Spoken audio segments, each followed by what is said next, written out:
What's up, geeks? Jeffrey Powers here from Geekazine, and I have another Wirecast tutorial for you. This is Wirecast 7 tutorial, Audio VST Filter Feature, which is a brand new feature in Wirecast 7.1. Of course, if you have Wirecast 7, update to 7.1. You should do that for your Mac, you should do that for your PC. If you don't have Wirecast 7 yet, if you have an earlier version, you need to update. How do you do that? Go over to geekazine.com/Wirecast. This helps me keep the lights on and keeps me getting more tutorials out to you. And I know a lot of you have talked about how you really enjoy these tutorials. So please go over to youtube.com and comment, go over to facebook.com and comment, and let me know what you want to see or hear for a tutorial. And of course, if you want to be part of the Patreon movement, this is kind of a crowdfund for creators. So instead of giving money for product, you give money so I can create more videos. And that's over at patreon.com/Geekazine. You can be part of the Geek Scony Nation, which is a Wisconsin term, Scony meaning a Wisconsinite or somebody that loves Wisconsin. And if you love me, you love Wisconsin. It's as simple as that. So anyway, let's go back to this one. Remember, geekazine.com/Wirecast. 7.1 is where you need to be. Now, audio editing has always been kind of hit and miss when it comes to Wirecast. You have some audio editings, and of course, if you go pro, you have this audio editor box, which is really nice. But it had some limitations. So I usually use mixers. Like, for instance, my main mixer is a QSC TouchMix 16. Pretty expensive mixer, but it can EQ, it can limit, it can gate, it can give me delay, reverb, all other effects if I want to. It's like having a full mixing console all in one little laptop-sized mixer. It's really great, but when I'm out on the road, I don't use that. I use a smaller mixer because I'm usually mixing 3 or 4 microphones. Don't need that bigger. And I'm saying laptop size is bigger, but the reality is it is bigger. When you're flying, when you're on a plane, you want to have as little as you possibly can. So I have a smaller mixer, which I use, and it's great. But if I'm recording like rooms, conferences, somebody's talking, and there's bouncy room, there's HVAC going like that, you capture that, and then next thing you know, your video is done, and maybe you've posted it live to Facebook or to Google or something like YouTube or something like that, and you can't change it. It's just you have to go back, edit the video you might have recorded, and then you can take that out. But then it's there. You want to catch it before it enters into the system. That's where these audio effects really can help here. By gating, by giving you delay or reverb if you want to simulate the room instead of actually having the room. And a lot of cool stuff. I'll show you really quick. Now, they're using a thing, it's called VST technology, and that stands for Virtual Studio Technology. So I use VSTs all the time when I record stuff in my audio editor and video editor. And so you might be thinking, well, maybe I can actually bring in some VSTs for my other things. I gave that a try. Didn't really work. I talked to the people at Telestream and Wirecast, and they said, yeah, these are very specific filters right now. There's no real plans to upgrade it so we can import VSTs. Not impossible, just not on their radar just yet. But there's some other VSTs that they're working on, and I'll definitely give them some direction on some audio filters that I think should be in Wirecast and go from there. So, but nonetheless, here's how it all works. We're going to go over to, this is my main console. Of course, you can see the repetitiveness of the cursor being moved around. Anyway, so as you can see, I'm talking, you see this here, and you have all my audio is done through the scenes. And what I do is I turn them all off here, and then I have a master level down here where all my audio comes from. So right now I have it in the line in. I can choose, these are some of the microphones I've tested in the past. So you can actually switch this around. Now to edit it on the audio editor, you just go up, and once again, you need the pro version, which you can get at geekazine.com/Wirecast. You need the pro version to get this. You can also enable the pro version to see how this works if you have the regular version, see if it's worth updating for you. Excuse me. Go to Audio Mixer, and that brings up the Audio Mixer panel. Now, this is really nice because of the fact that, like for instance, the Intensity Pro that I use to push my cameras through, I don't want any of that sound to come through. So I end up turning this all the way down. And of course I can go left and right if I'm running a stereo channel, and then I have it completely muted down here. The line in is what I use. I can choose stereo, I can choose left, I can choose right, I can choose a delay, which we'll talk about in another tutorial here, but you can set up a delay if you want the audio and video to sync up, and that's pretty cool.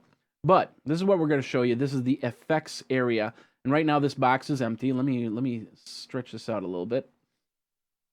All right, so you have a plus button here, and if you press on the plus button, you have different filters: delay, dynamics, de-esser, EQ, loudness, limiter, and noise reduction. Delay, of course, gives you a delay, like that.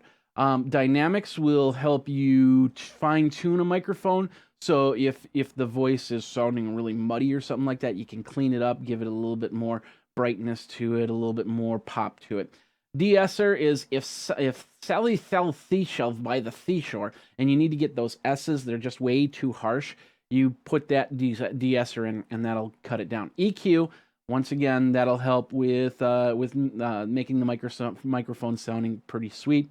Loudness, if they talk like this in the microphone and you want them to really talk like this in the microphone, you can use the loudness on that.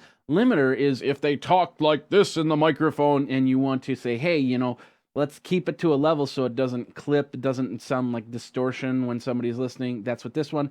And of course, noise reduction allows you to cut out noises in the room. So like for instance, if I had, like I said, the HVAC in the background, it runs a little bit quieter when it's by a microphone, so I can actually say, if the sound doesn't go past this level, don't even capture it. So that's how all these work. So I'm going to use delay because this is the easiest one for you to hear because I'm not listening to myself. And this will happen right away. I'm going to mute this because I don't know how much it's delaying there. So basically you have once you add it, you have three options. You have this gear option, which is your settings. You can press on delay, which will then say, I don't want this effect anymore, or I want to change the effect. I can remove delay and then go from there. And then, of course, you can mute it by hitting on the little speaker thing. And when you unmute it, oh, it's a delay. So, all right, I'm going to remute it, but I'm going to go over to the settings area. Inside the settings, you have a lot of options. You can do a left delay, a right delay. This is great. The left and right, this is for musicians. Sometimes they like that bounce back and forth. It's perfect. Feedback, which means how much do you want on there. So we're going to bring that down to a more respectable level. So you have it there, but it's not going to be there. It's going to be more like there, like that. So you have the FB tone by the tone of what's coming through the microphone. That is what will determine whether it gets delayed. So if you've got high-pitched horns, for example, and they're playing, and you want delay on them, you just turn this all the way up here. And that means anything like a tuba or anything like that won't see the delay as much as the trumpets will, or the flutes or anything like that. Or you can mix it right in the middle and go from there. FX mix, of course, what's called dry and wet. Dry being the original source, and wet being with the delay. And then, of course, the output, which you can bring up or bring down even more further tuning on here. Now, each of these filters are going to have their own little settings, and you can do more than one filter. Like, for instance, if I press the plus here, and let's do the EQ.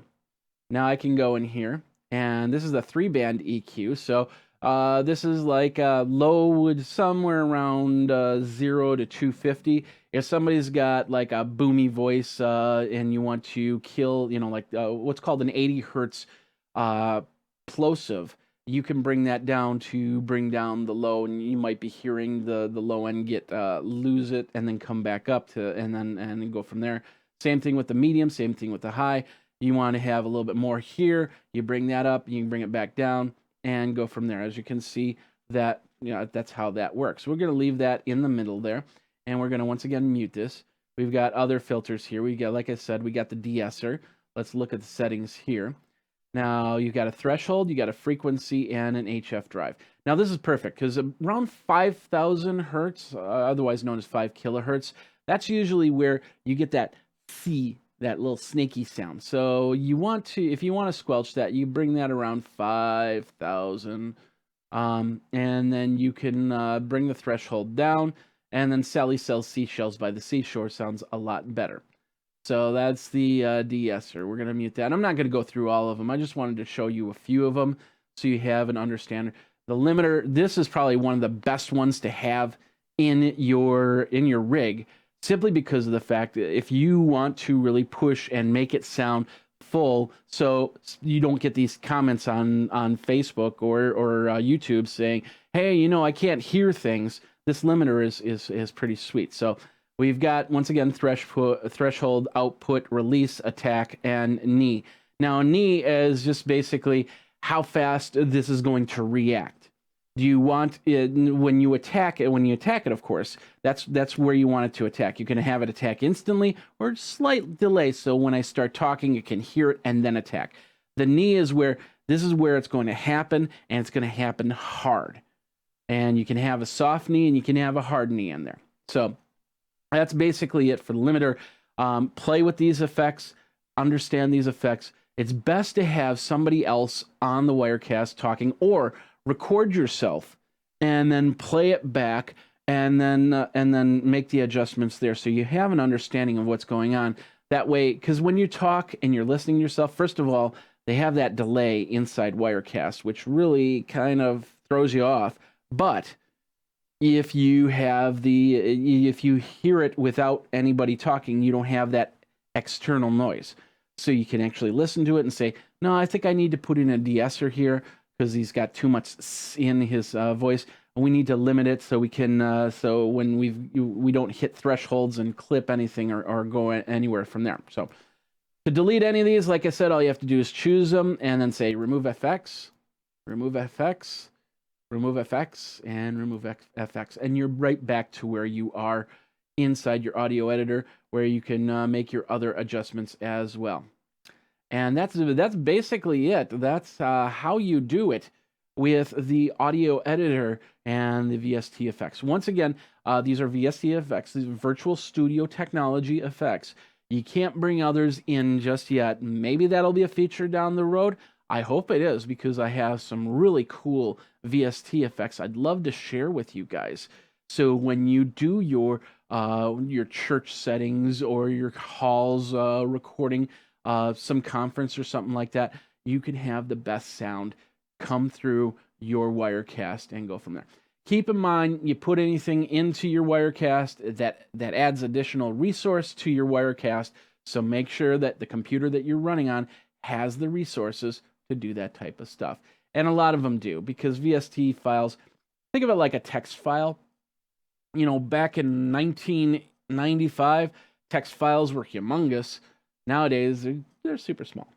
But they still take up resources, and it really depends on what type of VST you're running, because some of them will start to get really big, and some of them are super small, like, for instance, a limiter or a compressor or EQ or something like that. So anyway, that is it.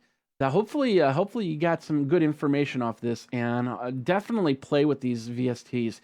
Once again, record yourself and then play it back. Figure out how you can do a recording on another device, and then push it through your computer, or put your microphone next to the other recorder, and then listen to it and see how these effects really work, so you can adjust and make it sound awesome. Because that's what we want, is awesome sound. That's all it comes down. That's why I bought a $1,200 mixer, so I could have the best sound possible. So, and I want to see you do that too with Wirecast, with the audio features, and just a few dollars more for the Pro version. You've got those great features, and that's the coolest thing, right? So, anyway, remember, geekazine.com/Wirecast. If you love my videos, be a part of the Scony Geek Nation over at patreon.com/Geekazine. And of course, always follow me over on Facebook, on Twitter, on YouTube. Just look Geekazine, Think Magazine, put in Geek, you've got me. So, all right, thanks a lot for watching. Thanks a lot for listening. This has been another tutorial, how to use the audio VST filters for Wirecast 7 in Wirecast 7.1. So go get that now. You guys geek out. We'll see you later and take care.